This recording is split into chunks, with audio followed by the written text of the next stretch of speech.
বন্ধুরা, আজ যদি আমি আপনাদেরকে প্রশ্ন করি পৃথিবীতে সবচেয়ে ধনী এবং পাওয়ারফুল মানুষকে, স্বাভাবিকভাবে আমরা সঙ্গে সঙ্গে উত্তর দিয়ে থাকব এলন মাস্ক, বিল গেটস এবং জেফ বেজস।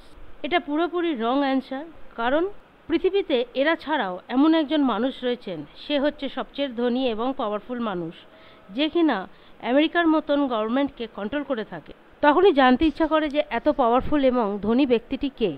যে ধনী ব্যক্তির কথা এখানে বলা হচ্ছে তার নাম হলো ল্যারি ফিঙ্ক। আশ্চর্যজনকভাবে এই ব্যক্তিটির নাম আমরা কেউ জানি না, কিন্তু তার একটি কোম্পানি রয়েছে যেটি ব্ল্যাক রক নামে পরিচিত।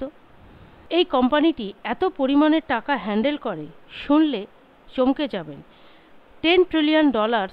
পৃথিবীতে যত বড় বড় কোম্পানি রয়েছে তার সমস্ত শেয়ার রয়েছে এই ব্ল্যাক রকের কাছে। Amazon, Apples, Microsoft, Netflix, food, agriculture, real estate, technology ও পেট্রোলিয়াম, এই সমস্ত জায়গায় এই ব্ল্যাক রক কোম্পানি টাকা ইনভেস্ট করে থাকে। যে যে জায়গায় আমরা পৌঁছতে পারি না, অর্থাৎ আমাদের চিন্তাধারা পৌঁছতে পারে না, তেমন তেমন জায়গাতেই এই কোম্পানি ইনভেস্ট করেছে। দৈনন্দিন জীবনে যদি আমরা 10টা প্রোডাক্টস ইউজ করে থাকি, তার মধ্যে 7টি প্রোডাক্টসই এই কোম্পানি নিয়োগ করে থাকে। সুতরাং এই পৃথিবীর মধ্যে সবচেয়ে পাওয়ারফুল কোম্পানি হয়ে থাকে ব্ল্যাক রক। এই ব্যাপারে অন্তত কোনো সন্দেহ নেই।